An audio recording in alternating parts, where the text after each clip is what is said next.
আল্লাহ পাক সৃষ্টি করেছেন আমাদেরকে ভালোবেসে। গুনাহও যদি সে করে ফেলে, আসমানের সমানও গুনাহ করে ফেলে। আসসালামু আলাইকুম।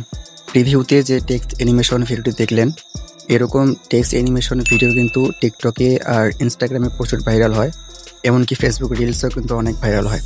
তো আপনি কিভাবে শুধু ক্যাপকাট ব্যবহার করেই আপনার ছবির সাথে বা যেকোনো একটি ছবির সাথে এরকম টেক্সট অ্যানিমেশন তৈরি করতে পারবেন, সেটি দেখাবো আজকের এই ভিডিওতে।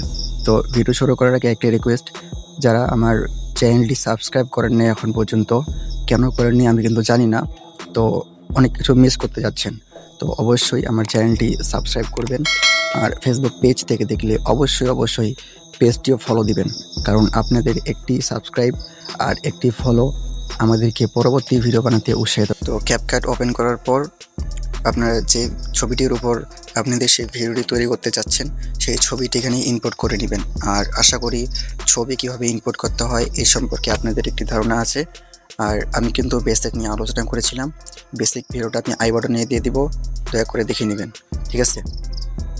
তো ছবিটি এখান থেকে সিলেক্ট করে নেওয়ার পর নিচে অপশান দেখতে পারবেন, নিচ থেকে আপনারা রেশিওটা একটু চেঞ্জ করে নেবেন, ঠিক আছে? থেকে রেশিওটা চেঞ্জ করে নেবেন। আমি যেহেতু টিকটকের জন্য তৈরি করব, তো আমি টিকটকটা এখান থেকে সিলেক্ট করে দেবো। এটা হচ্ছে টিকটকের রেশিও, ঠিক আছে?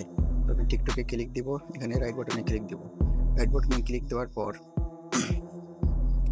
এখন ব্ল্যাক স্ক্রিনের ভিডিও আপনারা কিভাবে ডাউনলোড করবেন বা কোথা থেকে ডাউনলোড করবেন সেটি আপনারা যদি জানতে চান, অবশ্যই আমাকে কমেন্ট করবেন। আমি সেই সম্পর্কে একটি ভিডিও ইন ডিটেলস আপনাদের জন্য নিয়ে হাজির হবো, ঠিক আছে?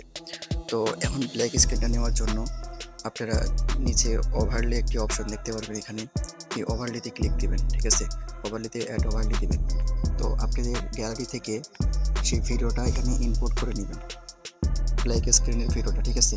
তো এখানে আপনারা দেখতে পাচ্ছেন আমার ব্ল্যাক স্ক্রিনের ভিডিওটা কিন্তু ইনপুট হয়ে গেছে, ওকে? তো এখন এই ব্ল্যাক স্ক্রিনকে সরাতে হবে আমাদেরকে, নাহলে কিন্তু ভিডিওটা আমাদের তৈরি হবে না, ঠিক আছে?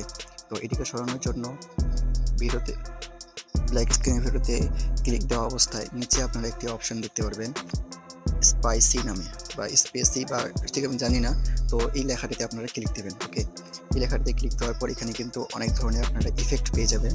তো এখান থেকে 2 নাম্বার যে ইফেক্টটা আছে লাইটের নামে, আমি কালারটা আপনাদেরকে চেঞ্জ করে দেখাই।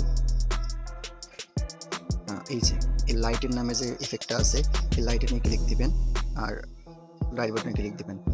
লাইটে নিয়ে ক্লিক দেওয়ার পর আমরা দেখতে পাচ্ছেন যে লেখাটা আছে আর ব্ল্যাক স্ক্রিনে কিন্তু চলে গিয়েছে, ঠিক আছে? তো এই লেয়ারটির বরাবর আপনারা আপনাদের ইমেজটাকেও বাড়িয়ে নেবেন, ওকে? ভিডিও বরাবর আপনাদের ইমেজটা করে নেবেন। এখন আপনারা দেখতে পাচ্ছেন যে লেখাটা আছে কিন্তু আমাদের ব্ল্যাক স্ক্রিনটা ছিল সেটা কিন্তু চলে গিয়েছে, ওকে? তো এখান থেকে আপনারা একটু অ্যাডজাস্ট করে নেবেন যাতে আপনার লেখাটা বের না হয়ে যায়, ওকে? তো এটি হচ্ছে আমাদের কিন্তু ফাইনাল রেজাল্ট। তো আমি এটা শুধু ব্ল্যাক স্ক্রিনে দেখালাম, আপনারা গ্রিন স্ক্রিনও ব্যবহার করতে পারবেন বা আদার্স কোনো ছবি ব্যবহার করতে পারবেন, ওকে? এখান থেকে সব কিছু হয়ে যাওয়ার পর লেখাগুলো সব সুন্দরভাবে হয়ে গিয়েছে। এরপরে সব কিছু ঠিকঠাক থাকার পর এক্সপোর্ট উপরে আছে, সোজাসুজি এক্সপোর্টে ক্লিক দিবেন, ওকে? যেহেতু আমি ভিডিওটা এক্সপোর্ট করবো না, আপনাদেরকে শুধু দেখালাম, তো আপনি কিন্তু এভাবে এক্সপোর্ট করতে পারবেন, ওকে? আচ্ছা, এই ভিডিওটি দেখে যারা নতুন কিছু শিখতে পেরেছেন, অবশ্যই ভাই অহংকার না করে প্লিজ সাবস্ক্রাইব বাটনে ক্লিক দিবেন আর ফেসবুক থেকে দেখলে ফলো করে দিবেন।